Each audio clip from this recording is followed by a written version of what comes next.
हरे कृष्णा। तो भगवान राम का आज प्राकट्य दिवस है। उस उपलक्ष्य में भगवान राम के प्राकट्य की हम चर्चा करेंगे। जैसे कल भी हमने भगवान राम के चरित्र का या रामायण की जो महिमा है उसका वर्णन किया था। तो रामायण में ही वर्णन आता है। वाल्मीकि मुनि कहते हैं, रामायणेति यन्नाम सकृदपि उच्यते यदा तदैव पाप निर्मुक्तो विष्णु लोकम स गच्छति। कि भगवान राम का चरित्र अपने आप बहुत शक्ति संपन्न है, जिसकी तुलना हमने कल नाव से, पारस पत्थर और पुल से की थी। यदि कोई व्यक्ति इस रामचरित्र का आश्रय लेता है तो बहुत शीघ्रता से भगवान के धाम की प्राप्ति करता है। बल्कि उस महिमा को और बड़ा करते हुए शास्त्र कहते हैं, रामायण की कथा ही क्या, केवल रामायण शब्द का उच्चारण करने मात्र से तदैव पाप निर्मुक्त हो, व्यक्ति सारे पापों से पूर्णतः मुक्त हो जाता है और विष्णु लोकम स गच्छति, वो भगवान के धाम वैकुंठ जगत में प्रवेश कर पाता है। तो ऐसे भगवान राम का जो चरित्र है, जनमानस में सबसे अधिक प्रचलित है। तो ऐसे रामचरित्र का श्रवण करने मात्र से ही भगवान के धाम की व्यक्ति सरलता से प्राप्ति कर पाता है। जब रामायण की शुरुआत में होती है तो रामायण के शुरुआत में ही एक बहुत ही अद्भुत प्रसंग का वर्णन वाल्मीकि मुनि करते हैं। वाल्मीकि को भगवान मुनि कहा गया है। जब तक उन्होंने रामायण का संकलन नहीं किया था तो उनको वाल्मीकि कहकर संबोधित किया जाता था। लेकिन जैसे उन्होंने भगवत चरित्र का वर्णन किया, तुरंत क्या कहा गया उनको, भगवान मुनि।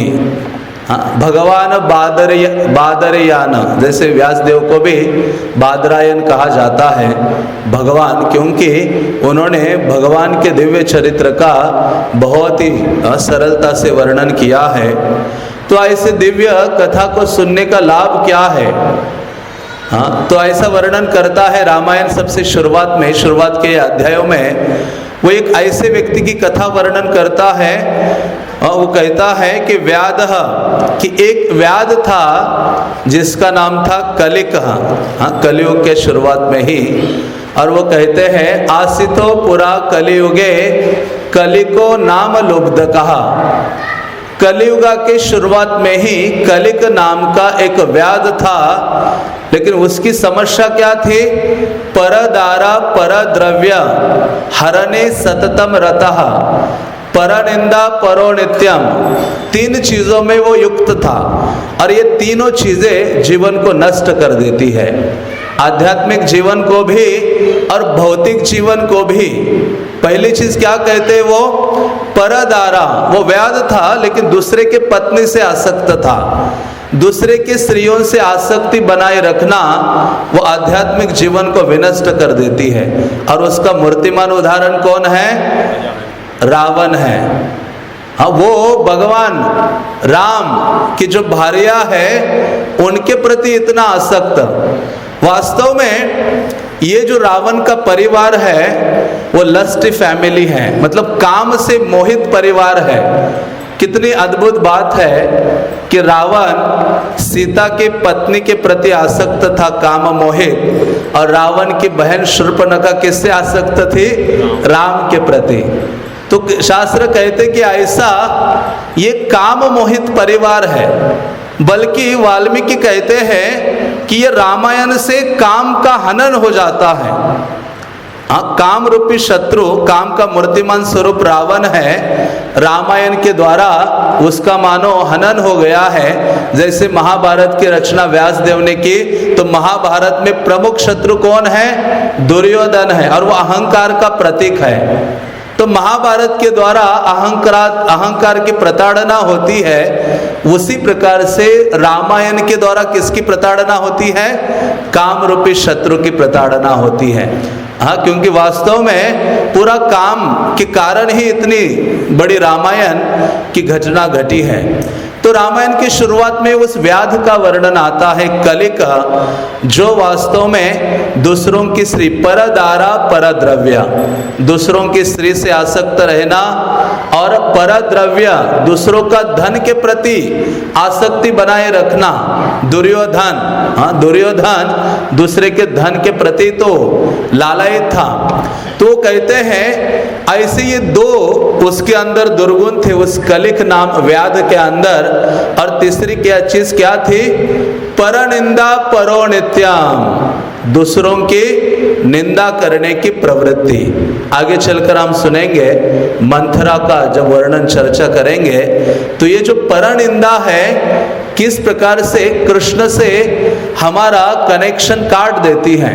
श्रद्धा रूपी रोप को जब हम परनिंदा सुनते हैं, हाँ, किसी वैष्णव की, भगवान की या आचार्य की निंदा सुनते हैं, तो उससे श्रद्धा रूपी रोप क्या हो जाता है? कट हो जाता है और हम कृष्ण से डिस्कनेक्ट हो जाते हैं। तो ऐसा ये जो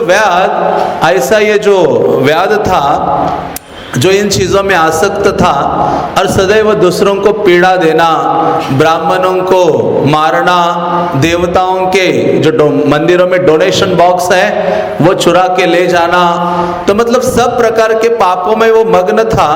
बड़े बड़े पाप उसने कर दिए और वो सोचा कि अभी भी वो सेटिस्फैक्शन नहीं मिल रहा था। तो वो व्यक्ति सोचा कि एक नए शहर में जाता हो। सौवीर नगर नामक एक शहर था जो वैभव, संपन्नता, सब चीज़ों से बहुत बड़ा हुआ था। तो ऐसे स्थान में जब वो पहुंचा, तशोपवनम मध्यस्थम रम्य केशव मंदिरम, उस सौवीर नगर में जो बहुत ऐश्वर्य से संपन्न था, मानो अयोध्या के समान हो, और उस सौवीर नगर के बीच में ही भगवान केशव का मंदिर था, और जिसके कलश सुवर्ण से बने हुए थे, और सब लोग वहाँ के सुखी थे, आनंदित थे। और लेकिन उस मंदिर के अंदर वो भगवान राम का मंदिर था, और उस मंदिर के अंदर क्या था? एक व्यक्ति उनकी सेवा कर रहा था उस विग्रह की, जिनका नाम था उत्तंग मुनि। तो ये बहुत ही सरल हृदय के थे और वो सेवा के अलावा कोई और चीज जानते नहीं थे, निरंतर भगवत सेवा में मग्न थे। और जब ये व्यक्ति गया, इसने ढोंग धोखा देने की भावना से उस मंदिर में गया, उस साधु के अंदर थोड़ी सेवा की और देखा इतना सारा ऐश्वर्य है, इतना धन है, संपन्नता है। इसके हृदय में यही था कि मुझे इस धन आदि को चुराना है। तो उसने एक रात्रि में क्या किया, वो जो साधु है वो सो रहा था, उसने सोचा राम के विग्रह के सारे आभूषण ले जाता हूँ, सारा धन आदि को लूटता हूँ। तो उसने सोचा लेकिन ये व्यक्ति मुझे बाधा है, ये जो पुजारी मेरे लिए बाधा है। तो उन्होंने क्या किया, एक तलवार अपने हाथ में ली और उस जो पुजारी था, जो उत्तंग मुनि थे, उनका गला पकड़ लिया और उनके ऊपर पांव रखा और उनका गला काटने के लिए तत्पर हो गया। तो जो उत्तंग मुनि थे वो बिल्कुल ही उससे विचलित नहीं हुए। उन्होंने कहा कि आप तो धन की कामना करने के लिए इतना सारा पाप कर्म करने जा रहे हो, वो भी साक्षात राम के सामने मेरा क्या कर रहे हो, वध करने के लिए तत्पर हो, धन की लालसा के लिए। तो लेकिन उन्होंने कहा ठीक है, मैं मरने के लिए तैयार हो, लेकिन एक काम करो कि विग्रह के सामने मुझे मत काटो, थोड़ा सा साइड में ले जाना, दीवार के साइड में, वहां चाहे तो क्या करो, मेरा वध करो और उसके पश्चात आप जो भी धन संपन्नता लूटना है वो ले लो।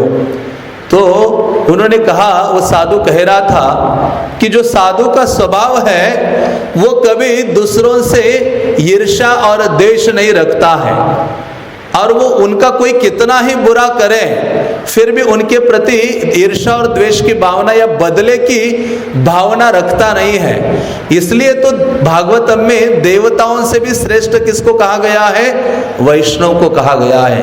11वें स्कंद में वर्णन आता है कि जो साधु है वो देवताओं से भी श्रेष्ठ है। तो ऐसी कई सारी चीजें उन्होंने बोली और फिर उस समय उन्होंने जैसे कहा कि आप थोड़ा साइड में ले जाकर मुझे मारोगे तो लाभ तुम्हें प्राप्त हो जाएगा, इतना पाप नहीं लगेगा। विग्रह के सामने मारोगे तो बहुत तुम्हें भयावह कष्ट से गुजरना पड़ेगा, लेकिन मुझे साइड में ले जाकर मार डालो। हाँ, तो जैसे ये व्यक्ति ने सोचा कि ये कैसा है साधु, यहाँ सब धन संपन्नता भोग आदि है, इसको उस सोना आदि से कोई लेन देन नहीं है, भोगों से प्रभावित नहीं है, उसको मैं मारने जा रहा हूँ, फिर भी वो किसका हित चाहता है? मेरा हित चाहता है। तो सनातन धर्म की विशेषता क्या है? सनातन धर्म की विशेषता है कि ये सनातन धर्म सदैव जनहित की कामना रखता है और कामना करता है। क्रिश्चियनिटी में ओनली प्रेयर प्रेयर प्रेयर, प्रार्थना करते रहो, लेकिन यहाँ सनातन धर्म की विशेषता आचार्यगण कहते हैं कि सदैव सनातन धर्म में देखा गया है या सनातन धर्म के जो अनुयायी है वो सदैव जनहित की कामना करते हैं और जनहित की कामना उसमें लगे रहते हैं। ये सनातन धर्म की विशेषता है। इसलिए श्रील प्रभुपाद को देखो, इतने सारे कष्टों से गुजरते हुए भी उनके हृदय में क्या था? जनहित, इस लोगों का कैसे कल्याण हो सकता है। और यही विशेषता है सनातनी लोगों की या सनातन धर्म का पालन करने वाले भक्तों की या वैष्णवों की। जैसे उसने उनके गले को पकड़ा था और पांव भी रखा था गले पर, तलवार लेकर मारने वाला था, अभी वो गले से तलवार और हाथ पांव सब हटा दिया, उस साधु के तुरंत चरण पकड़ लिए, कहा कि आप कैसे, मानो किस मिट्टी से बने हो? हाँ, आपको मैं मारने जा रहा था, लेकिन उस क्षण भी क्या कर रहे थे आप? मेरा हित ही चाह रहे थे। ये साधु की विशेषता है। तो ऐसे जब वो कह रहे थे तो वो व्यक्ति शरणागत हो जाता है और वो कहता है कि मुझे क्या करना चाहिए? तो वो साधु कहता है कि देखो, ये सांसारिक जीवों की एक समस्या है। सांसारिक जीव सदैव एक चीज से बंध जाते हैं और वो बंधन क्या है? अहम और मम का बंधन है। हाँ, जैसे आजकल के लोग बच्चे माँ को क्या बोलते हैं?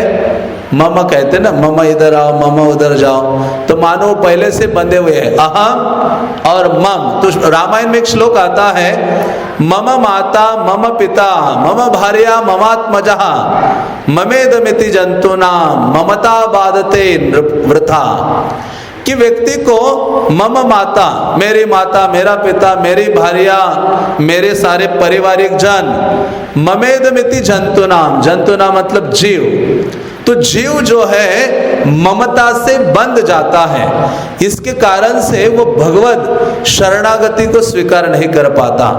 तो वो कहता है वो कलिख नामक व्याध कि मुझे क्या करना चाहिए? तो कहते कि जिस भगवान राम के सामने तो मुझे काटने के लिए जा रहे थे, एक सरल उपाय है इस ममता से रहित होने का, कि भगवान राम का जो विमल चरित्र है उसको क्या करो? केवल भक्तों के द्वारा श्रवण करो। भगवान राम के चरित्र को सुनने मात्र से हृदय में जितने मल है, वो जो हृदय है पूर्णतः विमल हो जाता है, मल से रहित हो जाता है। और उस व्यक्ति ने सीरियसली ले लिया। हाँ, तीव्रेन भक्ति योगेन, भागवतम में 2 बार आया है तीव्रेन भक्ति योगेन, दूसरे स्कंद में और तीसरे स्कंद में भी, कि तीव्रता से भक्ति करनी चाहिए। उसका अर्थ है कि बहुत सीरियसली भक्ति के जो कार्यकलाप है वो लेने चाहिए। जैसे श्रील प्रभुपाद को एक रिपोर्टर ने पूछा, स्वामी जी आपके आंदोलन में सबसे इंपॉर्टेंट चीज क्या है? तो प्रभुपाद ने कहा, इस आंदोलन में हर चीज क्या है? इंपॉर्टेंट है, हर चीज महत्वपूर्ण है, क्योंकि हर चीज किसकी सेवा में लगी है? कृष्ण की सेवा में। हर सेवा महत्वपूर्ण है, कोई सेवा ऊंच और नीच नहीं है। इसलिए प्रभुपाद वहां क्या सिखाना चाहते हैं कि व्यक्ति को हर सेवा के समय में कॉन्शियस होना चाहिए। हाँ, इसलिए वो भावना कृष्ण भावना शब्द का श्रील प्रभुपाद इस्तेमाल करते हैं। तो इस प्रकार से वो व्यक्ति श्रवण करता है भगवान राम के चरित्र का, भगवान राम के सामने उसी स्थान में, और देखा जाता है रामायण की शुरुआत में यही वर्णन आता है कि भगवान राम के धाम से या वैकुंठ से उसे ले जाने के लिए विमान आ जाता है और वो व्यक्ति भगवान के धाम में पदार्पण करता है, भगवान के धाम की प्राप्ति करता है। तो ऐसा भगवान राम का चरित्र बचपन से हम सुनते हैं, लेकिन वास्तव में सुनने का अर्थ है उसको एक्शन में ले आना। श्रवण का नेक्स्ट स्टेप क्या है? एक्शन। तो ऐसे राम का चरित्र बहुत दिव्य है और बहुत लुभावना है, बहुत आकर्षक है। चाहे वो बालक है, स्त्रिया है, वृद्ध है, हर एक व्यक्ति के लिए भगवान राम का चरित्र आकर्षक है। तो ऐसे राम के चरित्र का, उनके प्राकट्य का हम वर्णन करेंगे, उनकी कृपा का आह्वान करते हुए। तो रामायण के शुरुआत में ही किस प्रकार से रामायण को संकलित किया गया उसका वर्णन किया गया है। और रामायण में जैसे मैंने कल कहा था कि 7 कांड हैं, 6 कांड पहले से ही लिखे गए थे। भगवान की बाकी जब कुछ लीलाएं बची थी उसको उत्तर कांड के रूप में वाल्मीकि ने प्रस्तुत किया, और उन कांडों के माध्यम से हम क्या करते हैं? भगवान और उनके भक्तों को जानते हैं। जैसे मैं कल कह रहा था कि ये 7 कांड 7 अलग अलग कमरे हैं। एक एक कमरों में आप प्रवेश करोगे, उस कांड में आपको अद्भुत अद्भुत डिवोटीज मिलेंगे, जिनके चरित्र को देखोगे किस प्रकार से राम के प्रति समर्पित है, शरणागत है, और भगवान राम किस प्रकार से अपने भक्तों से आदान प्रदान करते हैं और अपनी जो भक्त वत्सलता है उसको प्रकट करते हैं। तो हम पहला ही जो कांड है बाल कांड, उसमें से जितना समय है उसमें से चर्चा करने का प्रयास करेंगे। तो बाल कांड की प्रमुखता क्या है? यज्ञ है। हर कांड की एक विशेष विशेष प्रमुखता है। किसी में डिवोटी का सर्विस है, किसी में भगवान की सेवा है। तो उसी प्रकार से बाल कांड की महत्वता क्या है? जिसमें भगवान राम का प्राकट्य है, और इस कांड में केवल यज्ञ ही यज्ञ हो गए हैं। इसलिए इस कांड को यज्ञ प्रधान कांड कहा जाता है, बाल कांड को, जिसमें भगवान राम के प्रकट करने के लिए पुत्र कामेष्टि यज्ञ हुआ था, और विश्वामित्र भी उनका यज्ञ पूर्ति होता नहीं था। जैसे फाइनल आहुति का समय आता था तो ये 2 महाअसुर आकर, मारीच और सुबाहु आकर क्या करते थे? मलमूत्र का त्याग कर देते थे। बल्कि ये विश्वामित्र उनको शाप दे सकते थे, लेकिन फिर यज्ञ का फल प्राप्त नहीं हो सकता था, तो इसलिए वो शाप भी नहीं दे पाते थे। तो इस प्रकार से विश्वामित्र का भी यज्ञ है, और सीता देवी सीता का भी भगवान ने स्वीकार किया है यज्ञ के माध्यम से ही। तो इसलिए इसको यज्ञ कांड कहा जाता है, यज्ञ प्रधान कांड। तो ये यज्ञ से क्या महत्वता प्रदर्शित होती है? यज्ञ का अर्थ है समर्पण, स्वाहा। हम कहते हैं ना स्वाहा। स्वाहा किसका नाम है? अग्निदेव की पत्नी का नाम स्वाहा है। सब हो जाता है, स्वाहा दे देते, आहुति दे देते हैं। तो इस यज्ञ का, इस यज्ञ प्रधान कांड की सबसे पहली चीज क्या है कि व्यक्ति को इस कांड का अध्ययन करते हुए ये जान लेना चाहिए कि मेरा जो लाइफ है वो किसके लिए है? राम की सेवा के लिए समर्पित करने के लिए है। मेरा लाइफ है स्वाहा डालने के लिए भगवान राम के चरणों में। ये इसकी विशेषता है। इसलिए तो भक्ति विनोद ठाकुर क्या कहते हैं? मानसः देह जो किछु मोर अर्पिलु तुवा पदे नंद किशोर।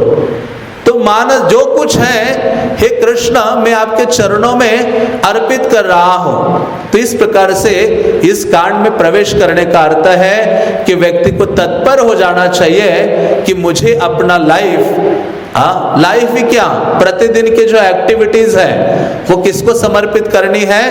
कृष्ण को समर्पित करने के लिए या भगवान राम को समर्पित करने के लिए तत्पर हो जाना चाहिए। तो इस कांड की शुरुआत ही होती है वाल्मीकि मुनि से। वाल्मीकि मुनि अपने आप में उनके चरित्र को हम देखते हैं तो खूंखार डाकू थे, मानो कोई बड़े गुंडे थे, लेकिन वो भी फंसे हुए थे ममता में, मम अहम और मम, पत्नी और बच्चों का पालन पोषण करने में। और हम जानते हैं उस कथा को, नारद जी उनको मिलते हैं और नारद जी को भी लूटना चाह रहे थे। नारद के पास क्या है? धन। नारद के पास एक ही धन है, उनका वीणा। देवदत्तम इमम वीणा, प्रथम स्कंद में भागवतम में इस वीणा का वर्णन आता है कि नारद को भगवान ने ये वीणा प्रदान किया था और उस वीणा में वो क्या करते? सदैव हरे कृष्णा कृष्णा कृष्णा हरे हरे, हरे राम राम राम हरे हरे। नारद कहते हैं अच्छा मुझे लूटना है लूट लो, लेकिन जिनके लिए लूटने जा रहे हो उनको जाकर पूछो कि इतना महान पाप करने जा रहे हो। पाप होते हैं महापाप, पाप के भी 5 प्रकार होते हैं पुराणों में, उसमें से पाप, महापाप, आति पाप, कई सारे पाप हैं। तो ये सर्वोत्कृष्ट पाप करने जा रहा था, एक साधु को लूट रहा था। तो साधु नारद ने कहा कि जाओ पूछो, तो पत्नी के पास जाता है। पत्नी कहते ये तो आपका कर्तव्य है, पति का कर्तव्य है पत्नी का भरण पोषण करना। प्रभुपाद एक ब्रह्मचारी को लेटर लिखते हैं, उसने कहा प्रभुपाद मुझे शादी करनी है। प्रभुपाद कहते हैं तुम यदि अपने पत्नी को हमेशा नई साड़ियाँ और नए बैंगल्स देने के लिए तत्पर हो तो तुम शीघ्रता से क्या करो? विवाह करो। उसको इस प्रकार से संतुष्ट नहीं कर सकते हो तो अच्छा है कि तुम क्या बने रहो? ब्रह्मचारी बने रहो। तो वो पत्नी के पास गया, पत्नी कहती आपका कर्तव्य है मेरी सारी डिमांड्स को फुलफिल करना और मेरा भरण पोषण करना। ये पाप आप कर रहे हो, इसमें हम भागीदार नहीं होंगे। आप ही सारे पापों का फल भुगतते रहो। बच्चों के पास गया, बच्चों का भी वही ये था, उत्तर था। नारद के पास आते हैं, फिर नारद उनको भगवान की सेवा में नियुक्त करते हैं। इतना महाभयावह पाप था, इतना पाप कर दिया था, परिवार के कारण अंधा हो गया था। परिवार का भरण पोषण करने के लिए व्यक्ति अंधा हो जाता है, अपना हित अहित को नहीं जानता है। लेकिन नारद की शरणागत हुआ, नारद ने कृपा की तो तुरंत ही उन्होंने नाम का आश्रय लिया, भगवान राम का आश्रय लिया। मतलब इतने पाप हो गए थे कि ये नाम भी बोला नहीं जा रहा था। इसलिए कभी कभी हरि नाम लेने की इच्छा नहीं होती या होता नहीं है नाम हमसे, क्योंकि ये जो पाप है वो हमें दबा के रखता है, पीछे खींचता रहता है। तो जब वो मरा, उन्होंने कहा चलो ठीक है, मरा कहो या राम कहो, करते रहो हरि नाम। कई बार भक्त बोलते ना, अरे जप करने में अपराध बड़े होते हैं, उससे अच्छा है जप ही ना करो, अपराधों से मुक्त हो जाऊंगा। लेकिन हरि नाम लेते रहे। हरि नाम बहुत शक्ति संपन्न है। तो वाल्मीकि ही प्रथम उदाहरण है जिसका उद्धार नामाश्रय से हो जाता है, नारद की वाणी का पालन करने से हो जाता है। और इतनी योग्यता आ गई कि वाल्मीकि के लिए शब्द यूज हुआ है तपोनिधि, मतलब इतने भंडार है तप के। तो ऐसे वाल्मीकि जब वाल्मीकि निवास कर रहे थे अपने आश्रम में, उस समय एक बार नारद मुनि आते हैं, अभी वो वाल्मीकि ऋषि हो गए थे। तो नारद मुनि आते तो उनको विनम्रता पूर्वक उनके पास जाते हैं, नारद को पूछते हैं कि हे नारद, आप मुझे बताइए कौन अस्मिन् संप्राप्तम लोके गुणवान कच्छ वीर्यवान धर्मज्ञ च कृतज्ञ च सत्यवाक्यो दृढ़व्रता चरित्रेण च को युक्ता सर्वभूतेषु को हिता विद्वान कह क समर्थ च कच्छैक प्रिय दर्शनः। तो एक ऐसे व्यक्ति को ढूंढ रहे थे मानो वाल्मीकि, जिनके बारे में वो जानना चाह रहे थे। नारद जो उनके गुरु हैं, उनको उन्होंने एक पहला प्रश्न पूछा जिसमें उन्होंने कहा कि इस जगत में कौन ऐसा सारे गुणों से युक्त व्यक्ति है जो वीर्यवान पराक्रमी व्यक्ति कौन है, धर्मज्ञ कौन है, कृतज्ञ कौन है, दृढ़ व्रत कौन है, सत्य वचन बोलने वाला कौन है, पवित्र चरित्रवान कौन है, सारे जीवों का हित करने वाला कौन है, कौन बलवान है, कौन सबसे विद्वान है, और कश्यकः प्रिय दर्शनः, सबसे सुंदर व्यक्ति कौन है। ऐसे जब पूछा और पूछा आत्मवान को जित क्रोधो द्युतिमान कौन सूयकः कश्य बिभर्ति देवाच जात रोषच संयोगे। ये वास्तव में रामायण की शुरुआत है इस प्रश्न से।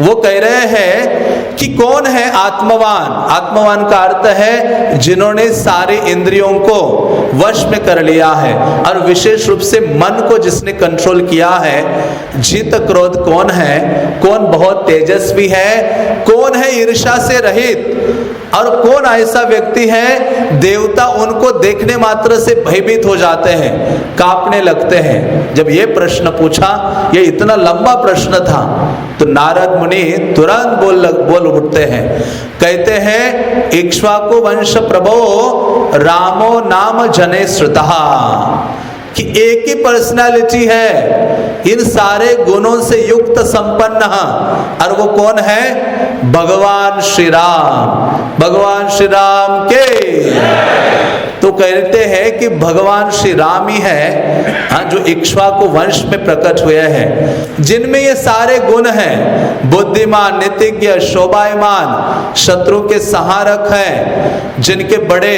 कंधे हैं, अजानुलंबित भुजाएं हैं, जिनकी ग्रीवा शंख के समान है, छाती जिनकी चौड़ी है, सुंदर जिनका मस्तक है, ललाट बहुत भव्य है, मनोहर जिनकी चाल है, सुडौल है, शरीर उनका मध्यम है, बड़ी बड़ी कमलवत आंखें हैं। तो ऐसा इतना सारा वर्णन किया और कहा कि वही है धर्म रक्षक, सारे वेदों के ज्ञाता है, वेद वेदांग, विवेक भूषण है, सूर्य के समान तेजस्वी है, समंदर के समान गंभीर है, पृथ्वी के समान क्षमाशील है, हिमालय के समान जिनके अंदर धैर्य है। हाँ, ऐसे बहुत सारे गुणों का वर्णन किया। इसलिए तो इतने गुण है भगवान राम में कि जिसकी कोई सीमा नहीं है। ये जो अनंत शेष है, इतने सारे सहस्र सहस्र मुख फैला के क्या करते रहते हैं, केवल क्वालिटीज को गिनते रहते हैं, गुणों को। और आज तक ऐसे हुआ है कि वो इतने गुण भगवान के हैं कि वो कंप्लीट नहीं कर पाए। और एक कारण श्री वैष्णव आचार्य कहते हैं भगवान राम के रूप में क्यों आए। श्री वैष्णवास रामानुजा संप्रदाय में ये रामायण के ऊपर बहुत प्रकार की टीकाएं हैं और बहुत अद्भुत अद्भुत विचार उन आचार्यों ने प्रकट किया है। तो उसमें एक वर्णन आता है कि भगवान राम क्यों प्रकट हुए थे सीता देवी के साथ। तो वो कहते हैं कि एक बार ये जो लक्ष्मी देवी है भगवान नारायण की सतत सेवा करती है। आप जानते हैं कि सदैव चरणों की सेवा में लगी रहती है। तो ये उनको कहती है लक्ष्मी देवी नारायण को कि मुझे अभी संतुष्टि नहीं मिल रही है और प्रॉपर मैं आपकी सेवा नहीं कर पा रही हो। तो नारायण कहते अरे तुम तो 24/7 क्या करती रहती हो, एक ही बंदा ऐसा है जो सदैव सेवा में लगा रहता है, हे लक्ष्मी तुम हो, और फिर भी तुम कहती कि मुझसे सेवाएं नहीं हो रही है, कुछ बाधाएं हैं। लक्ष्मी कहती मैं जब सेवा करती रहती हूँ ना तो पूरा मन नहीं लगता है, क्योंकि ये जो अनंत शेष है ना वो ऊपर से देखता रहता है मुझे, देखता रहता कैसी कर रही है। अब देखो कोई चीज हम करते, मानो अकेले कर रहे तो हम, लेकिन सबके सामने थोड़ा सा डिफिकल्ट हो जाती है कई चीजें। जैसे किसी को आरती कराने लगा दो, बहुत सारे भक्त होते हैं तो बेचारा भूल जाता है पुष्प कब आएगा, वो रुमाल कब आएगा, कब क्या उठाना है, पहले सब पता रहता है, लेकिन प्रेशर इतना होता है भक्त समाज का कि वो भूल जाता है। तो ये लक्ष्मी कहती है कि मैं तो लगी रहती हूँ लेकिन फिर भी मेरे माइंड में कुछ ना कुछ चलता है कि कौन देख रहा है मुझे, ये अनंत शेष देख रहा है। वो नीचे से नहीं देखता, ऐसे ऊपर से सीधा, मानो क्या है आजकल CCTV या जो भी ड्रोन्स है ना, ड्रोन से आप शूटिंग करते हो, आप वीडियो शूट करते हो, मानो ये ड्रोन के जैसे ये अनंत से जैसे देख रहे हैं। वो कहती है, लक्ष्मी कहती है ना, थोड़ा सा एकांत चाहिए। तो वो ये कहते कि देखो इससे ज्यादा एकांत मैं नहीं प्रदान कर सकता, इनका होना तो हमेशा है, अनंत शेष का होना क्या है, हमेशा है। इससे ज्यादा एकांत क्या दो कि तुम्हें समंदर के बीच में लेके आया हो, अनंत शेष लेटे हुए हैं और उनकी भी तो सेवा की जिम्मेदारी रहती है। तो फिर भगवान राम ने जब लक्ष्मी का डिजायर ये दिखा तो उस समय उन्होंने कहा, एक मेरी लीला होगी अभी आगे चलकर, उसमें तुम्हें एकांत प्रदान करूंगा। और फिर भगवान इस राम लीला में उनको कहते, आगे चलकर मैं इक्ष्वाकु वंश में अपीयर होने वाला हूँ और उस समय मैं एकांत प्रदान करूंगा, तब आप मेरी सेवाएं और अधिक कर सकती हैं। तो इस प्रकार से सीता देवी के रूप में लक्ष्मी प्रकट हो जाती है। और जो वनवास काल था, 14 साल का जो वनवास काल था, उस समय उन्होंने जितना मैक्सिमम हो सकता है उतना एकांत प्रदान किया। लेकिन फिर भी कौन आ गए थे बीच में, लक्ष्मण थे ही साथ में, लेकिन फिर भी उसमें भी थोड़ी सी प्राइवेसी थी। जो प्राइवेसी वो नहीं प्रदान कर रहे थे नारायण, उतनी प्राइवेसी थोड़ी बहुत, उससे ज्यादा प्राइवेसी सेवा के लिए वनवास काल में सीता देवी को प्रदान किए थे भगवान राम ने। तो श्री वैष्णवास कहते हैं कि इस प्रकार से ये एक कारण है कि भगवान राम इस प्रकार से प्रकट हो जाते हैं, वो सर्विस अपॉर्चुनिटी प्रदान करने के लिए। क्योंकि श्री वैष्णव संप्रदाय में कई प्रकार की सेवाएं हैं, उसमें से एक सेवा है एकांत सेवा, मतलब विग्रह को अकेले नहीं छोड़ा जाता। श्री वैष्णव का कैलिबर सेवा का क्या है कि विग्रह को अकेले नहीं छोड़ेंगे। जैसे आप श्रीरंगम जाते हो तो एकांत मतलब रात्रि में सेवा करने के लिए विभीषण आते हैं, रात भर फैनिंग करते रहते हैं। या इवन कांचीपुरम की जो हम पास टाइम सुनते हैं, जो डिवोटी है कांचीपुरना, जो भगवान को फैनिंग करते थे, तो वो भी एकांत सेवा है। तो श्री वैष्णव संप्रदाय में एकांत सेवा विशेष होती कि जिसमें विग्रह को अकेले नहीं छोड़ते।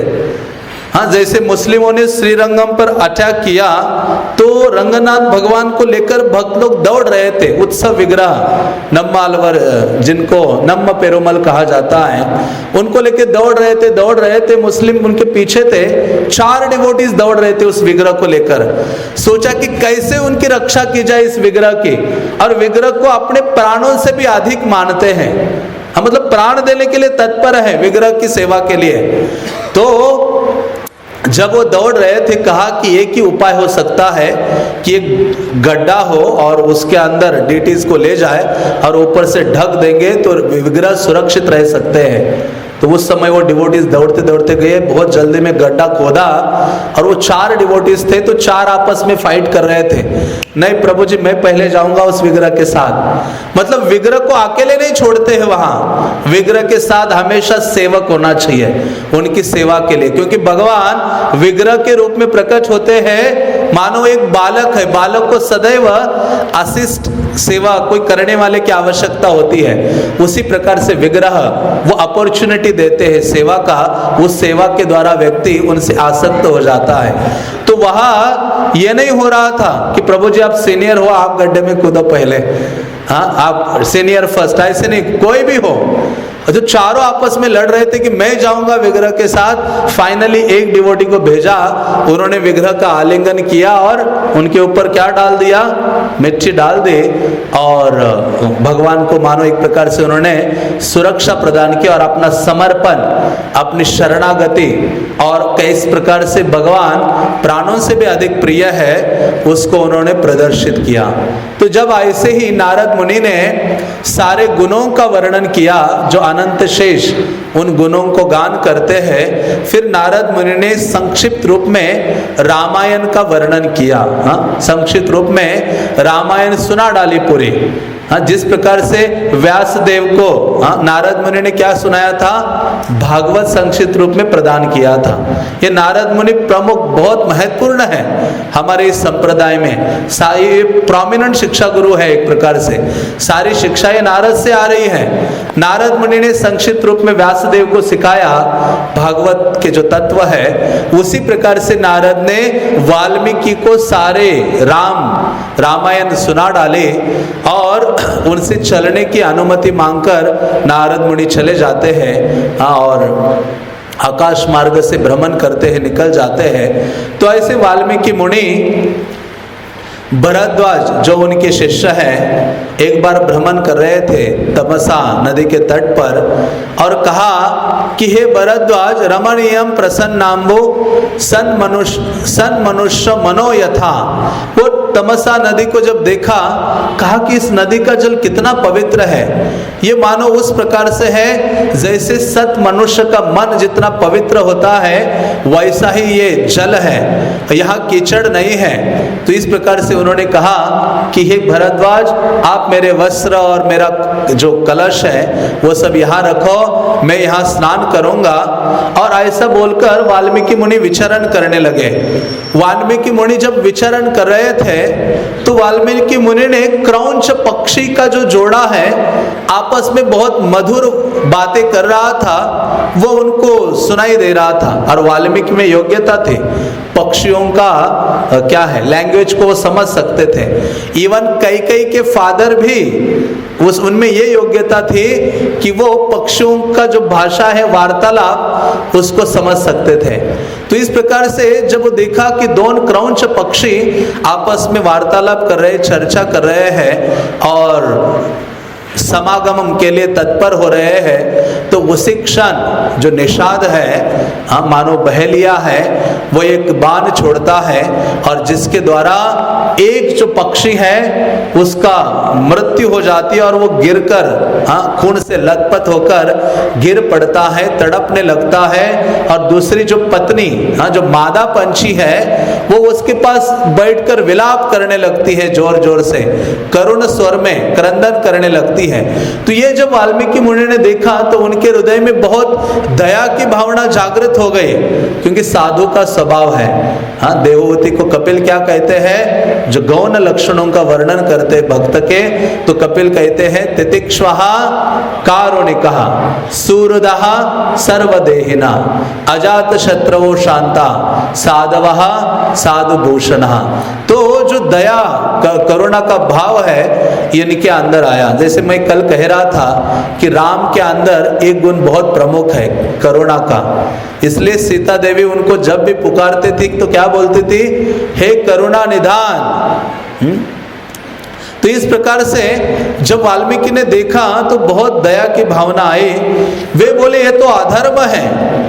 तब उस निषाद को प्रताड़ित करते हुए वाल्मीकि मुनि के मुख से एक श्लोक निकला, और वो श्लोक वास्तव में जिसके ऊपर पूरी रामायण खड़ी है, मानो वो सूत्र श्लोक है, परिभाषा सूत्र जिसको कहते हैं। जैसे भागवतम का प्रमुख श्लोक कौन सा है, जिसपे पूरा रामायण भागवत खड़ा है, कृष्णस्तु भगवान स्वयं एते चांश कला पुंसः कृष्णस्तु भगवान स्वयं। तो उसी प्रकार से रामायण का ये श्लोक है जो वाल्मीकि ऋषि के मुख से निकला, और उन्होंने कहा मां निषाद प्रतिष्ठाम त्वम अगः शाश्वती समा यत् क्रौंच मिथुनादेकम अवधि काम मोहितः। तो उसका अर्थ इस प्रकार से है, मां निषाद प्रतिष्ठाम त्वमगमः शाश्वती समः। तो वहां कहते हैं एक प्रकार से दो मीनिंग है उसके। एक ऊपरी मीनिंग क्या है, जिसमें उस निषाद, वो जो बहेलिया है या व्याध है जिसने बाण चलाया था, उसको मानो एक प्रकार से शाप देने की भावना से वाल्मीकि कह रहे हैं कि हे निषाद, तुम्हें कभी शांति नहीं प्राप्त होगी, क्योंकि तुमने एकाकी और काम से जो मोहित पक्षी की हत्या की है, उसने तुम्हारा क्या बिगाड़ा था, हम तुम अपने जीवन में पूर्णता निरंतर भटकते रहोगे। तो इस प्रकार से शापपूर्ण वचन उनके मुख से निकले थे। लेकिन आचार्यगण कहते हैं कि उसका दूसरा अर्थ क्या है कि वाल्मीकि मुनि कह रहे हैं माँ निषादः, माँ का अर्थ है लक्ष्मी और निषादः का अर्थ है कि लक्ष्मी जिनके हृदय में निवास करती है। प्रतिष्ठाम शाश्वती समाह, कि हे भगवान आपके हृदय में लक्ष्मी निवास करती है, आपकी जो प्रतिष्ठा है, महिमा है, वो क्या बनी रहे, शाश्वत रहे।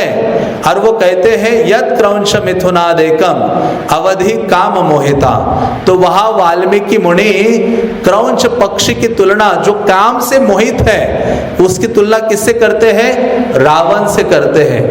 कि कहते हैं कि काम से मोहित वो रावण था जिसका वध भगवान राम ने किया।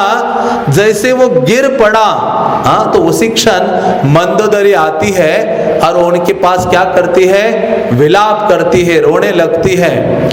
तो इस प्रकार से शास्त्र या आचार्यगण कहते हैं कि ये वो श्लोक है जिसमें पूरा रामायण एक प्रकार से संक्षिप्त रूप में इनके मुख से निकला। तो ये हो गई कि उन्होंने कहा अरे मैंने ये क्या कर डाला, शोक से पीड़ित होकर बिना सोचे समझे मैंने क्या कर दिया, शाप दे दिया, और ये इतनी बड़ी बात मेरे मुख से निकली है। तो और ये श्लोक कोई साधारण श्लोक नहीं था। वेदों के बाद ये प्रथम काव्य था रामायण जिसमें वेदों में जिन छंदों का इस्तेमाल होता है, श्लोक की जब रचना की जाती है उन छंदों का इस्तेमाल इनके मुख से निकला था, हुआ था इस श्लोक में। तो इस प्रकार से छंदबद्ध था ये श्लोक, और जिसमें 4 चरण थे। जैसे गीता के श्लोक को 4 भागों में आप काटते हो, तो इस प्रकार के रामायण के सारे श्लोक थे और जिनको गाया जा सकता था। तो इस प्रकार से वो कहने लगे कि शोक से ही श्लोक का जन्म हुआ है, और वैसे ही पूरे रामायण की वास्तव में प्राकट्य किससे हुआ है, वाल्मीकि का एक प्रकार से शोक हुआ और उससे रामायण ग्रंथ का प्राकट्य हुआ। प्रमुख 3 ग्रंथों का ऐसे ही प्राकट्य हुआ है। गीता का प्राकट्य भी किससे हुआ है, अर्जुनः विषाद योगः, अर्जुन को शोक था तो भगवद गीता ने जन्म लिया। और यह परीक्षित महाराज को शोक था, तो वहां भागवत ने जन्म लिया। अरे वाल्मीकि मुनि शोक व्यक्त कर रहे थे तो 24,000 श्लोकों ने जन्म लिया। इतना रामायण प्रकट होता है, और हमें शोक होता है तो क्या करते हैं, हम सुसाइड करने के लिए चले दौड़ पड़ते हैं। तो शोक से ही श्लोकों का जन्म हो गया है या शास्त्र प्रकट हो गए हैं। तो उसी क्षण ब्रह्मा का आगमन होता है और ब्रह्मा का स्वागत पूजन आदि वो करते, नमस्कार करते हैं और ये घटना बताते हैं, श्लोक बताते हैं। और फिर ब्रह्मा कहते हैं कि मेरी प्रेरणा से ही भगवान राम का चरित्र तुम्हारे हृदय से निकला है। तुम क्या करो, भगवान राम का जो चरित्र है उसका संकलन करो। कई सारे श्लोकों के द्वारा उनका वर्णन करो भगवान राम का। रामश चरितम कृष्णम कुरु त्वम ऋषि सत्तमः। हे वाल्मीकि ऋषि, तू राम का जो चरित्र है उसका वर्णन करो। तो इस प्रकार से मानो परंपरा का आदेश उन्हें प्राप्त हुआ था, और जिसके द्वारा उन्होंने क्या किया, उस ग्रंथ का संकलन किया। तो प्रभुपाद भी कहा करते थे कि मेरा कोई क्रेडिट नहीं है, कोई योग्यता नहीं है। मैंने एक ही योग्यता क्या है कि मैंने जैसे मेरे गुरु से सीखा था उसको यथावत सबके सामने प्रस्तुत किया है। तो इस प्रकार से ब्रह्मा का जो आदेश था उसका पालन किया परंपरा के द्वारा। और ब्रह्मा ने यह भी कहा था कि भगवान राम की जो गुप्त चरित्र है, सीता और राम का जो संवाद है, राक्षसों की जो वार्ताएं हैं, वो सारे तुम्हारे हृदय में क्या हो जाएंगे, प्रकट हो जाएंगे, लेकिन तुम इस कार्य में लगो। और उन्होंने उस आदेश का पालन किया और मनोरम ऐसा भगवान राम का जो चरित्र है रामायण का प्राकट्य हुआ। और ब्रह्मा उनको एक आशीर्वाद देकर चलते हैं वहां से। ब्रह्मा कहते हैं यावत स्ताश्यति गिरया सरितच्छ महितले तावद रामायण कथा लोकेशु प्रचरिष्यति। उन्होंने कहा जब तक ये पर्वत रहेंगे और जब तक सरिता जो नदियां होगी इस महितले पृथ्वी पर, तब तक ये रामायण कथा भी कहाँ रहेगी? जनमानस के बीच में रहेगी। तो इसी कारण से रामायण कथा अभी भी है। तो ये रामायण कथा हमेशा के लिए रहेगी, क्योंकि जब तक ये चीजें होगी। तो ऐसे ब्रह्मा चले जाते हैं। वाल्मीकि मुनि को बड़ा विस्मय होता है, बल्कि ये श्लोक उनके शिष्यों ने सुना था। जितने भी आश्रम में शिष्य थे सबने ये श्लोक याद किया और बार बार इस श्लोक का उच्चारण करते थे। और फिर फाइनली उन्होंने रामायण का संकलन किया, भगवान को प्रार्थना करते हुए। और रामायण का संकलन वो भगवान पर ध्यान लगाने के लिए बैठे, तो सारा राम का जो चरित्र है उनके आंखों के सामने आ गया, हृदय में प्रकाशित हो गया। मानो आंवला हाथ में रखो तो आप आंवले को सारी साइड्स उसकी देख सकते हो। तो उसी प्रकार से राम का चरित्र आगाध है। किसी साधारण मनुष्य की पहुंच नहीं है। भगवान का नाम रूप गुण लीला किसी साधारण व्यक्ति की पहुंच से परे है। उसमें बहुत दिव्य आध्यात्मिक योग्यता और गुरुजनों की क्या चाहिए? विशेष अनुकंपा और आशीर्वाद की आवश्यकता है। तब कोई व्यक्ति भगवत चरित्र को क्या कर सकता है? प्रकट करा सकता है। तो ऐसे फाइनली उन्होंने वो कंपाइल किया रामायण, जिसमें 500 अध्याय, 6 कांड और 24,000 श्लोकों के रूप में उन्होंने रचना की। और फिर उन्होंने सोचा कि ऐसे भगवत इतना अतुल्य भगवत राम का चरित्र वर्णन किया है, इसको प्रचारित कौन करेगा? मानो उन्होंने किताब छाप दी, वो छाप कर पड़ी रहेगी। जैसे प्रभुपाद ने ग्रंथ छापे लेकिन जोड़ दिया कि इनका वितरण होना चाहिए। तो ये डिस्ट्रीब्यूशन का एक्टिविटी ये आदि काव्य से शुरू हुआ है, रामायण से। क्योंकि व्यास देव ने भी जब भागवतम की किताब छाप डाली तो उन्होंने सोचा पुस्तक वितरक कौन है, बुक डिस्ट्रीब्यूटर कौन है, ढूंढता हूं। तो कौन मिले उनको? शुकदेव गोस्वामी। शुकदेव गोस्वामी मानो कलियुग के शुरुआत के पहले बुक डिस्ट्रीब्यूटर हैं, जिन्होंने भागवत को, उस समय किताब तो नहीं थी लेकिन किताब साउंड फॉर्म में थी, साउंड को डिस्ट्रीब्यूट किया। इसलिए तो गोपिया कहती है, इसलिए गोपिया क्या कहती है? तव कथामृतम तप्त जीवनम कवि विरीडितम कल्मषापहम। कि ये साउंड, जो कृष्ण कथा का साउंड जो वितरित करते हैं, वो सबसे क्या है? दानी व्यक्ति हैं। इसलिए जो ग्रंथ भी देते हैं उनसे बढ़कर कोई दाता नहीं है इस संसार में। तो इन्होंने सोचा कि इसका डिस्ट्रीब्यूशन होना चाहिए। तो फिर उन्होंने किसको सोच ही रहे थे, मतलब उनका विचार आ रहा था भगवान का प्रचार करने के लिए। तो जैसे विचार ऐसा भगवत सेवा के लिए आता है, भगवान सबको भेज देते हैं आपके साथ सहयोग करने के लिए। तुरंत उसी समय लवकुश आ गए, चरण छू रहे थे वाल्मीकि मुनि के। और वाल्मीकि मुनि कहते ये दो हैं जो इस रामायण को, भगवान के चरित्र को सब तक पहुंचा सकते हैं। और ऐसे रामायण को उन सबको उन्होंने क्या किया? लवकुश को उन्होंने सिखाया और उस रामायण को लवकुश ने सीख गए उनके आध्यात्मिक गुरु से। और जैसे प्रभुपाद ने केवल आदेश का पालन किया, गए अमेरिका, अकेले थे, सेवा करने की इतनी दृढ़ भावना थी, तो भगवान ने इतने सारे भक्त भेजे। इसलिए प्रभुपाद कहते थे आप सबको मेरे गुरु महाराज ने भेजा है, क्योंकि ये सेवा मेरी सेवा नहीं है, ये किसकी सेवा है? मेरे आध्यात्मिक गुरु की सेवा है। ये भावना शिष्य के अंदर होती है, जिसके कारण वो सदैव विनम्र बना रहता है। जैसे भक्ति सिद्धांत सरस्वती भी जब उन्होंने कई करोड़ नाम जप किया मायापुर में जाकर, और वहां फिर वो बाहर निकल नहीं रहे थे प्रचार के लिए, तो जगन्नाथ दास बाबा जी, गौर किशोर दास बाबा जी, भक्ति विनोद ठाकुर सब उनके सपने में आए। उन्होंने कहा भक्ति सिद्धांत अभी कलकत्ता जाओ। तो ये सपने में कहते कि मेरे पास ना फॉलोवर्स है, धन है, कोई कांटेक्ट नहीं है, क्या करो वहां जाकर? तो गौर किशोर दास बाबा जी महाराज कहते तुम चलो। फिर भक्ति विनोद ठाकुर कहते जैसे कलकत्ता जाओगे सारी चीजें आ जाएगी तुम्हारी सेवा में, धन आ जाएगा, फॉलोअर्स आ जाएंगे, ये प्रचार करने के लिए है। और भक्ति सिद्धांत महाराज मायापुर से निकलते हैं, कोलकाता जाते हैं और उस आंदोलन की शुरुआत करते हैं और इतना विशाल वो आनंद आंदोलन खड़ा कर देते हैं। तो उसी प्रकार से ही मानो इनकी ये इच्छा थी जिसकी पूर्ति लव कुश के द्वारा हुई।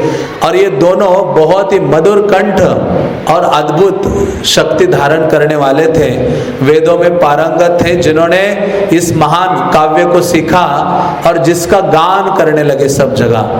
गान करते करते कई सभाओं में, पहले छोटी छोटी सभाओं में जाते थे, ऋषि मुनियों के बीच में इस राम की चर्चा वो करते थे और जिसकी चर्चा करते करते साधु लोग रोया करते थे कि ये राम का चरित्र क्या है और ये दो बालक इतना कॉन्फिडेंस के साथ और इतना प्रेम अपना डालकर कैसे वर्णन कर रहे हैं।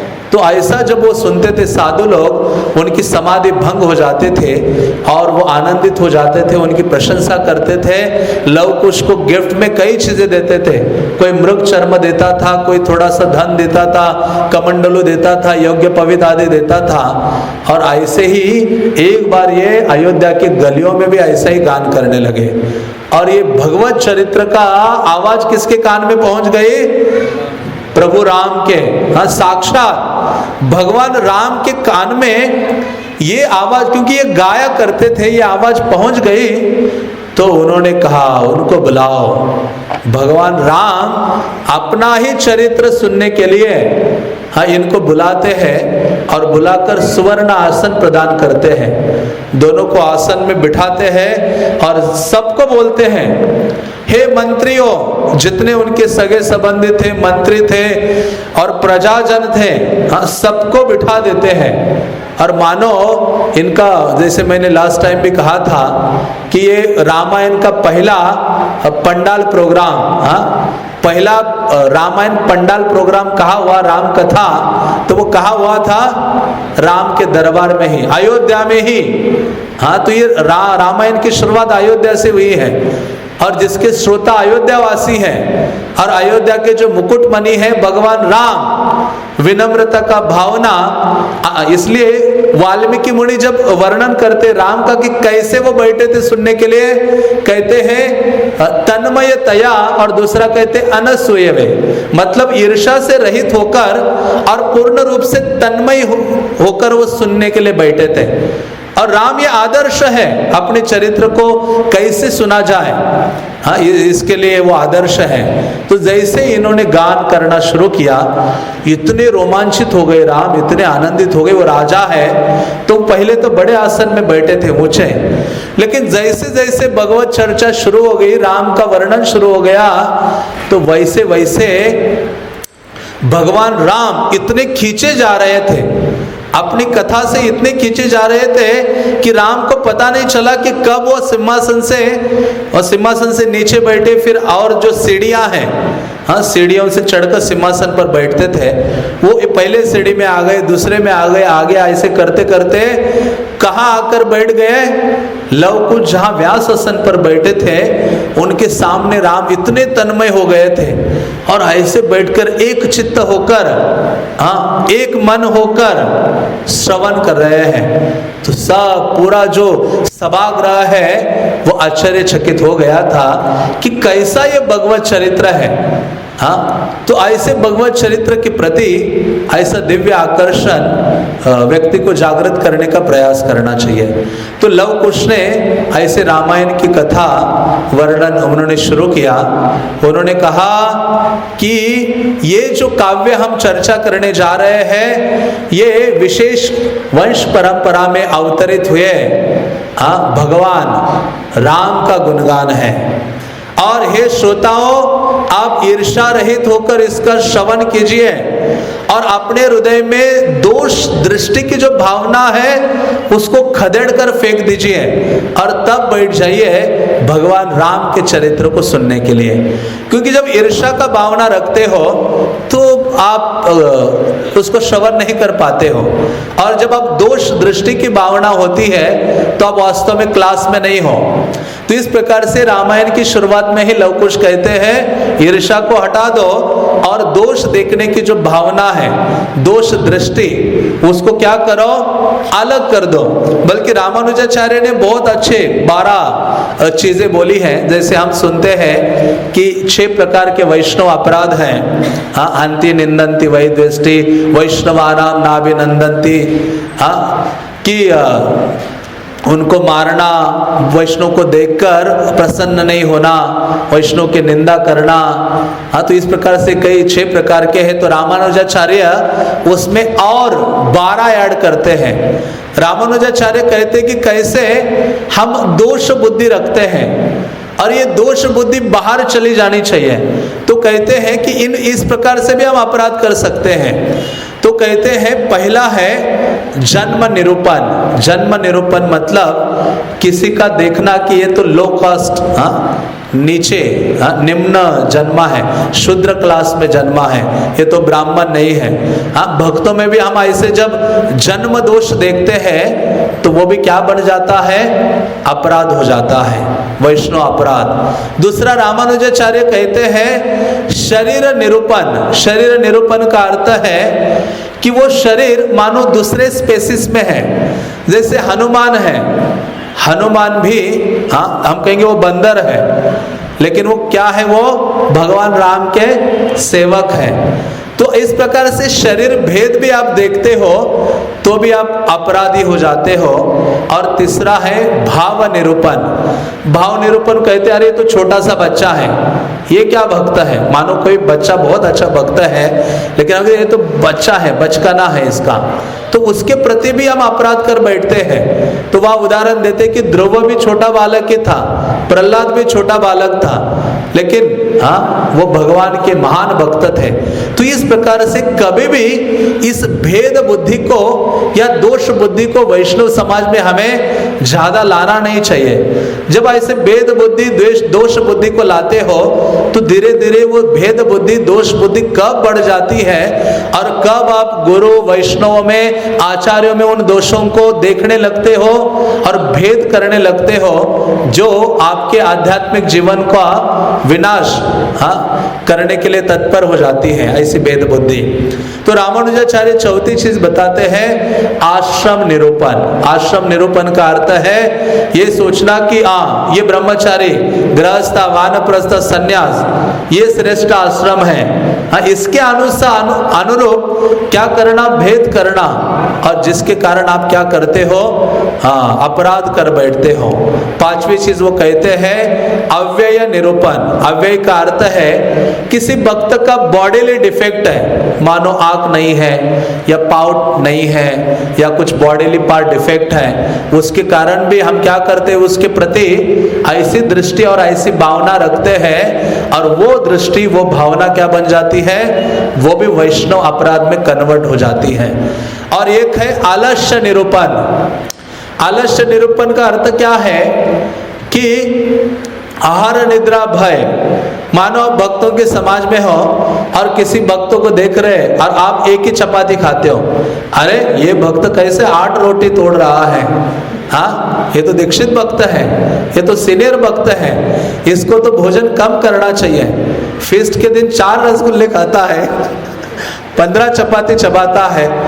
तो जब आप ये देखने लगते हो उनका आहार, उनका निद्रा, ये सब चीजें, तो आपके अंदर क्या हो जाता है, फिर ये सारी चीजें शुरू हो जाती हैं।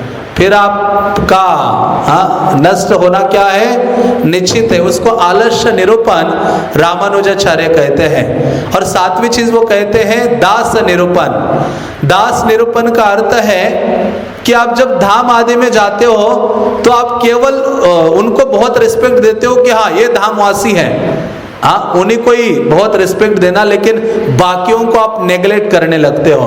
अपने साथ वाले भक्त है या दूसरे और भी भक्त लोग हैं या दूसरे और भी लोग हैं, उनके प्रति अनादर करने लगते हो, नेगलेक्ट करने की भावना रहती है, तो वो भी अपराध का कारण बनती है।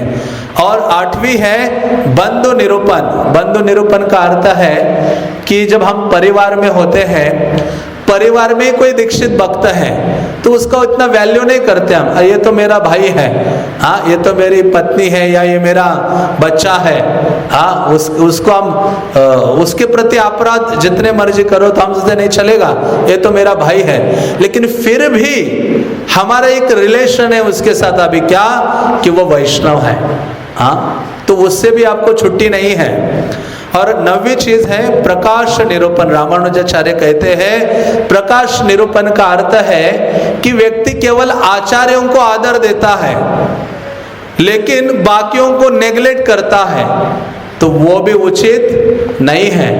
हाँ नहीं, मैं आचार्यों को ही प्रेम रखता हूँ, उन्हीं को ही आदर सम्मान प्रदान करता हूँ, लेकिन बाकी जो लोग भक्त आदि है उनके प्रति क्या भावना रखता हूँ, नेग्लेक्ट करने की भावना या तिरस्कार आदि की भावना। और वो 10वां कहते हैं प्रकट निरूपण। प्रकट निरूपण का अर्थ है कि जो गुरु के नजदीक है उनको क्या करना, आदर और सम्मान प्रदान करना।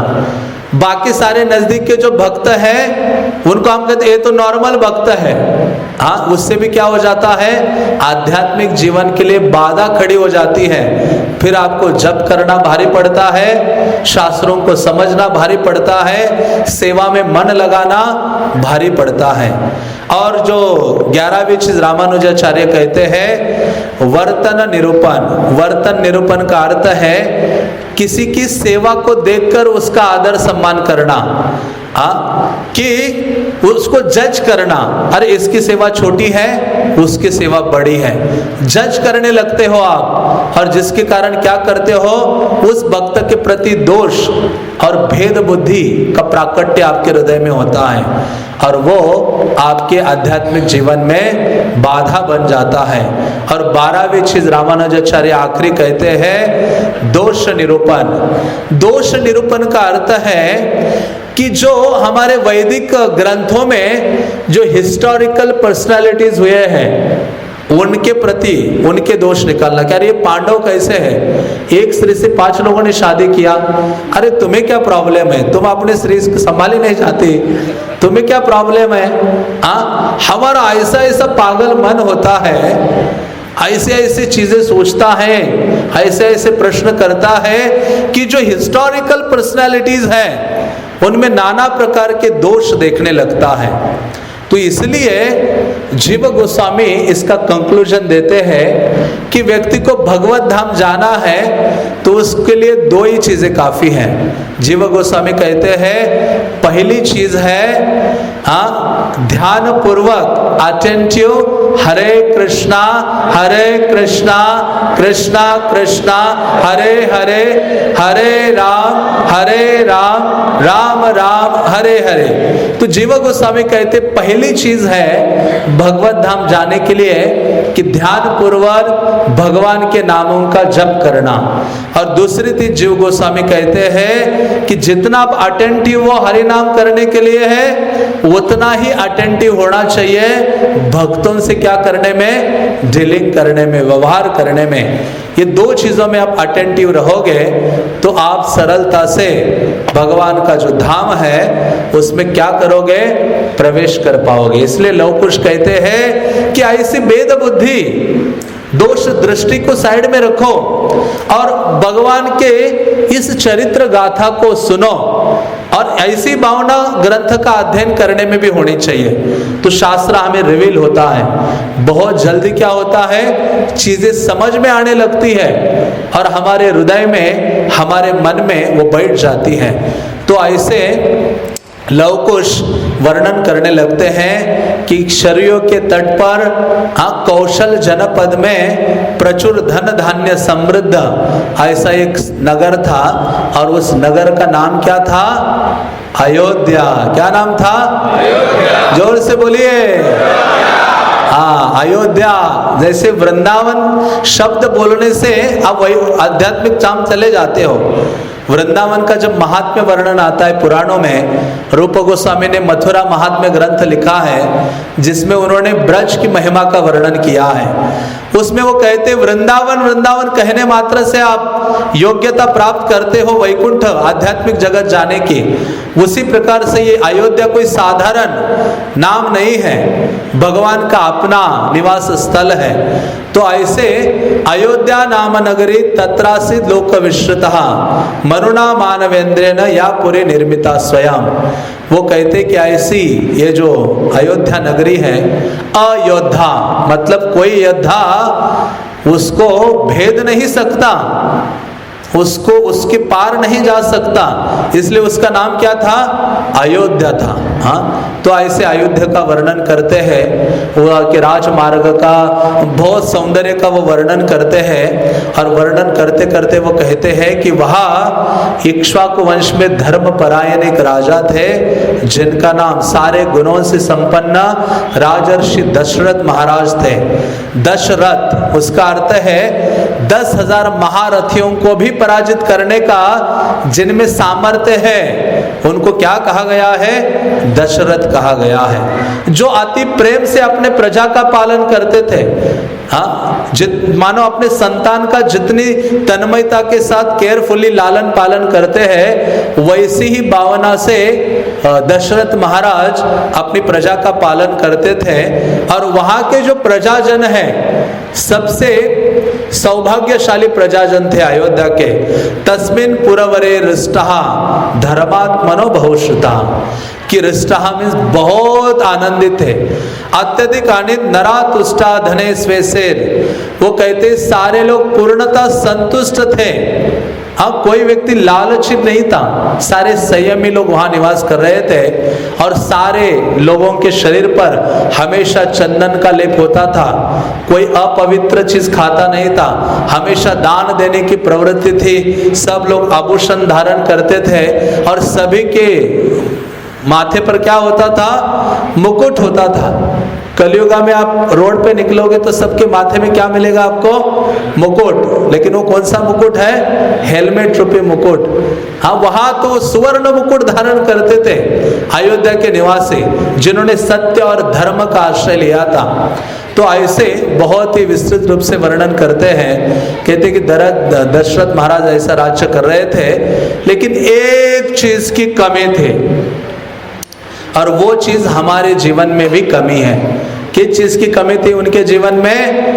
राम की कमी थी, राम का अवतरण नहीं हुआ था।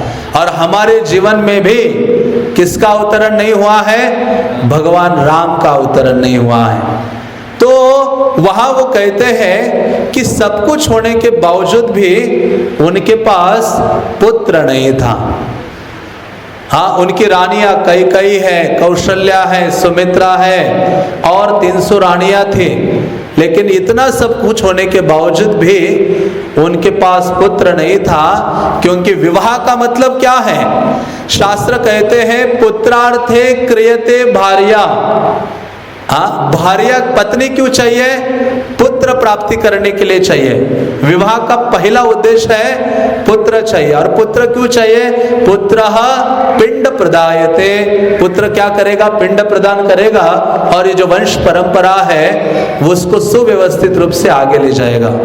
इसलिए तो देखो कितने हजारों उदाहरण हैं पुत्र प्राप्ति के लिए। हाँ, तो इस प्रकार से वो सोच रहे थे, और वास्तव में वो चाह रहे थे कि मेरे जीवन में राम नहीं है। तो ऐसे दशरथ महाराज ने सोचा कि मुझे अश्वमेध यज्ञ करना चाहिए। उन्होंने सारे ऋषि मुनियों को बुलाया, वशिष्ठ है, वामदेव है, कश्यप है, जाबाली है, सबको बुलाया और कहा सुतार्थम नास्ति वै सुखम, मैं बालक नहीं है, मेरे जीवन में पुत्र नहीं है, इसी कारण से मेरे जीवन में सुख नहीं है। इसलिए आप क्या कीजिए? हाँ, मैं सुख चाहता हूं, मुझे एक पुत्र की कामना है। तो आप सब सामग्री इकट्ठा कीजिए जिसके द्वारा मैं यज्ञ करूं और उस यज्ञ के द्वारा मुझे पुत्र प्राप्त हो जाएगा। हाँ, एक अश्वमेध वो यज्ञ करना चाह रहे थे, अश्व को वो छोड़ने के लिए तत्पर थे चारों दिशाओं में, और उसके पश्चात उन्होंने कहा कि मैं पुत्र कामेष्ट यज्ञ करूंगा, उस यज्ञ के द्वारा मुझे पुत्र प्राप्त हो जाएगा। तो इनके जो मंत्री थे सुमंत्र, उन्होंने दशरथ महाराज को कहा कि पुत्र प्राप्ति के लिए आप यज्ञ करना चाहते हैं, वो भी पुत्र कामेष्ट यज्ञ, तो आपको क्या करना चाहिए, एक विशेष ऋषि को यहाँ बुलाना चाहिए। वो यदि यज्ञ करेंगे तो आपको जल्द ही संतान की प्राप्ति होगी। हाँ, तो वो कहते, सुमंत्र कहते हैं कि सनत कुमारों ने ऋषियों को वो वार्तालाप सुनाया था, और वो ऋषि कौन थे, ऋषि श्रृंग। हाँ, जिनके सर में क्या है, श्रृंग है। हाँ, पहले ओनिडा का ऐड आता था, ओनिडा टेलीविजन का ऐड, जिसमें वो व्यक्ति टेलीविजन से बाहर निकलता था और उसको क्या थे, सिंह थे। हाँ, तो मुझे ऋषि श्रृंग की याद आ गई। मैंने कहा ऐसे ऋषि थे क्योंकि उनका जन्म हिरण से हुआ था, विभांडक मुनि के पुत्र थे। विभांडक मुनि ने जो अप्सरा हैं उनके द्वारा गर्भवती रहे, विभांडक मुनि को विचलित किया, और अप्सरा कहने लगी मैंने तो अपना काम किया लेकिन मैं गर्भवती हो गया, अभी क्या करे इस बच्चे का, चले जाती हूँ वापस स्वर्ग। तो उस बालक को जो गर्भ था, अप्सरा जो थी उसने क्या किया, गर्भ को एक हिरण दिखाई दी, उसके गर्भ में ट्रांसफर कर दिया। इतनी योग्यताएं होती थी उनके अंदर। तो ये जो विभांडक मुनि थे, जब तपस्या कर रहे थे, उन्होंने अप्सरा को भी छोड़ दिया। वो तपस्या कर रहे थे, सोच रहे थे कि मेरी कोई तो जिम्मेदारी रह गई है, कुछ चीजें मुझे याद आ रही हैं। तो उसी समय वो जो हिरण आता है, उस बालक को जन्म देता है और देखता है कि ये तो मेरा ही बालक है। और फिर वो देखा कि हिरण से जन्म लिया, इसलिए उसको सिंह भी आ गए। तो इन्होंने उनका नाम रखा ऋषशृंग, और उस बालक को उन्होंने हमेशा के लिए स्त्रियों से अलग रखा। और फाइनली वो बड़ा लंबा कथा है कि रोमपाद के राज्य में वो आते हैं, और दशरथ महाराज के मित्र थे रोमपाद, जो राजा दशरथ महाराज ने अपनी जो कन्या है शांता, उसको दत्तक उनको प्रदान किया था। उस मुनि का विवाह वो शांता के साथ हो जाता है। सुमंत्र उनको कहते हैं कि आप उन्हीं को ही बुलाओ पुत्र कामेष्ट यज्ञ के लिए, और उनको बुलाया जाता है। तो वसंत की शुरुआत में ही वो आए, उन्होंने अश्वमेध यज्ञ किया, और वसंत की शुरुआत में ही उन्होंने पुत्र कामेष्ट यज्ञ किया। और उस यज्ञ के द्वारा उन्होंने पायस प्रदान किया। जो खीर लेकर एक व्यक्ति उस यज्ञ से निकल पड़ता है, और उस खीर को वो कहते हैं कि इस खीर के द्वारा क्या होगा, कुलोद्भवा, कि आपके कुल का उद्धार करने वाले, आपके कुल को जो यश है आपके कुल का सारे जगहों में फैलाने वाले जो पुत्र है आपको प्राप्त हो जाएंगे। आप क्या करो, ये जो सुवर्ण पात्र है उसमें जो पायसम है, पायसम मीन्स खीर, या जिसको चरु कहते हैं टेक्निकल भाषा में, तो वो जो खीर है पायसम देव निर्मितम, देवताओं के द्वारा निर्मित थे। तो उन्होंने कहा ये जो खीर है आप अपने तीनों रानियों को प्रदान करो। तो इन्होंने आधा भाग, मानो 100% है तो 50% उन्होंने किसको दिया, कौशल्या को प्रदान किया, और जो आधा था उसका आधे का आधा सुमित्रा को दिया, और फिर आधा कैकेयी और सुमित्रा को प्रदान करते हैं वो। तो इस प्रकार से आगे चलकर फिर दशरथ महाराज को ये जो 4 पुत्र हैं, शीघ्र इन सारी रानियां गर्भ धारण करती हैं, और दशरथ महाराज को 4 पुत्रों की प्राप्ति हो जाती है। और ऐसे 4 विशेष पुत्रों की प्राप्ति होती है। उसमें नवमी के दिन, मतलब आज के दिन, भगवान राम का क्या होता है, प्राकट्य होता है। भगवान राम का जब प्राकट्य हुआ तो भगवान राम रोदन करने लगे बहुत जोर से। भगवान राम का प्राकट्य का वर्णन करते हुए वाल्मीकि मुनि कहते हैं कि सर्वप्रथम भगवान चतुर्भुज रूप में प्रकट हो गए। जैसे देवकी के सामने चतुर्भुज रूप में कृष्ण प्रकट हो गए थे, बाद में बालक बने, उसी प्रकार से जो कौशल्या है उनके सामने भगवान राम चतुर्भुज में प्रकट हो जाते हैं और प्रकट होकर वो क्या करते हैं, उनसे वार्तालाप करते हैं और छोटे हो जाते हैं और वो रोने लगते हैं। वो कहते कि आप क्यों रो रहे हो? कहते मैं अभी बालक बना हूं तो पूर्ण रूप में बालक ही बनूंगा। हाँ, तो बालक जैसे जन्म लेते ही रोता है तो मैं भी क्या करूंगा, जोर जोर से रोदन करूंगा। तो इतना रोते हैं कि जिनको देखने के लिए सारी अयोध्या वहां आ जाती है। क्यों आ जाती है? क्योंकि लगभग 60,000 साल के बाद हाँ दशरथ महाराज के महल में कोई रोया था। हाँ, क्योंकि पिछला लास्ट बालक कोई रोया था तो वो कौन थे? स्वयं दशरथ थे, जब वो छोटे थे। जब उन्होंने जन्म लिया था तब उन्होंने रोदन किया था और तब से वो वेट कर रहे थे कि कब हाँ वो जो बालक है हाँ वो जन्म लेगा। तो भगवान राम का प्राकट्य हो जाता है नवमी के दिन और दशमी के दिन, दूसरे दिन हाँ बाकी सारे भगवान के जो लक्ष्मण है, भरत है, हाँ शत्रुघ्न है, ये मानो दूसरे दिन ही सबका प्राकट्य दिन है। दशमी के दिन ये बाकी तीनों का प्राकट्य हो जाता है और बहुत ही बड़ा उत्सव मनाया जाता है भगवान राम के इस प्राकट्य के कारण। तो इस प्रकार से भगवान राम का प्राकट्य अयोध्या में होता है और इसको देखकर दशरथ महाराज बहुत अधिक आनंदित हो जाते हैं।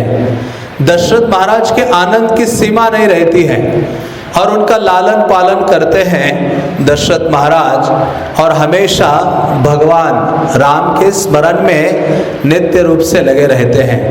तो इस प्रकार से वाल्मीकि मुनि कई विस्तृत रूप से उनका वर्णन करते हैं भगवान राम के चरित्र का। तो हमें प्रयास करना चाहिए भगवान राम के चरित्र को समझने के लिए, भगवान राम का जो चरित्र है पढ़ने का प्रयास करना चाहिए और भगवान राम का गुणगान करने का प्रयास करना चाहिए। तो आज का ये विशेष दिन है, जिस दिन भगवान का आविर्भाव होता है उस दिन भगवान बहुत अधिक दयाद्र हो जाते हैं और अपनी कृपा का वर्षाव करने के लिए तत्पर हो जाते हैं। तो ऐसे भगवान राम जब देखते हैं कि कोई मेरे लिए थोड़ी सी भी सेवा कर रहा है तो वो अपने आप को देने के लिए तत्पर हो जाते हैं। जैसे हम सुनते हैं कि जब लंका के लिए ब्रिज बनाया जा रहा था और ये हनुमान वगैरह सारे बड़े बड़े पहाड़ पत्थर लाके डाल रहे थे ब्रिज बनाने के लिए, और उस समय वो जो गिलहरी थे, गिलहरी ने देखा कि सारे लोग राम की सेवा में लगे हैं, मैं एक अभागिन हूँ, मैं नहीं लगी राम की सेवा में, तो वो तुरंत दौड़ पड़ती है। वो क्या बड़ी बड़ी सेवा करेगी? उन्होंने अपने शरीर के अनुसार उन्होंने क्या किया, लेकिन सेवा जब आप करते हो उसमें सबसे महत्वपूर्ण होता है सेवा का जो स्पिरिट है।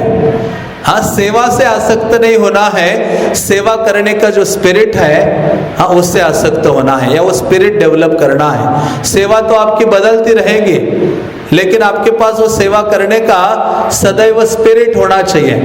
तो ऐसी जो गिलहरी थी उसके अंदर वो सेवा करने का स्पिरिट था और ऐसा जो सेवा करने का स्पिरिट उसके अंदर था तो उसने सोचा सब वानर सेना लगी है, मैं भी कुछ करती हूँ। तो वो क्या करेगी? धूल वहां पड़े थी, मिट्टी, वो उसमें जाते थे और अपने बालों में उस मिट्टी को लेते थे और दौड़ते हुए उस ब्रिज जहाँ काम शुरू हो रहा था, जो स्टार्टिंग पॉइंट था, वहां जाकर खड़ी होकर अपनी मिट्टी को वहां गिरा देते थे, फिर दौड़ के आते थे, फिर वो मिट्टी लेते थे अपने बालों में शरीर के, फिर ऐसे काफी समय चल रहा था। तो राम तो खुद कंस्ट्रक्शन में नहीं लगे थे, तो राम को जो नल या नील जो आर्किटेक्ट का कार्य कर रहे थे उस ब्रिज का, तो उन्होंने कहा राम जी चलिए आपकी थोड़ी दिखाते आपको कैसे चल रहा है काम। तो जब राम भगवान गए तो देखा वहां, उन्होंने देखा सबको देख रहे थे लेकिन देखते देखते उनकी दृष्टि किस पर गई? इस छोटे से गिलहरी के ऊपर, और वो देखिए कि कितना उत्साह है इसका सेवा में, और ये लगी पड़ी है। और तब राम ने उसको कहा, उसको जरा ले आओ इधर। हाँ, जैसे चैतन्य महाप्रभु ने किसके ऊपर कृपा किए थे? हाँ, दुखी। हाँ, दुखी बैकग्राउंड में सेवा कर रहे थे। दुखी का ये भावना नहीं था कि मेरी प्रशंसा हो, मेरा गुणगान हो। हाँ, लेकिन वो करते जा रहे थे। तो चैतन्य महाप्रभु ने उसके ऊपर कृपा की कि इसका नाम दुखी क्यों है? जो कृष्ण और वैष्णव की सेवा कर रही है वो दुखी कैसे हो सकती है? उसका तो सुखी नाम ही उचित है। तो उसी प्रकार से भगवान राम ने उस छोटे से गिलहरी को अपने पास लाया, और गिलहरी को लाकर उसके ऊपर अपनी अहेतु की कृपा का वर्षाव किया। हाँ, उसके ऊपर कृपा प्रदान किया अपने हाथों के माध्यम से। तो आज भी उस गिलहरी का स्मरण किया जाता है कि इतनी सी छोटी होने के बावजूद भी उन्होंने भगवान राम की सेवा की, और भगवान राम उसकी सेवा से अति प्रसन्न हो गए। तो आज का वो दिन है, भगवान राम का प्राकट्य हुआ है। तो आज के दिन कम से कम हमें प्रयास करना चाहिए, हम भगवान राम की कृपा को आकर्षित करने के लिए।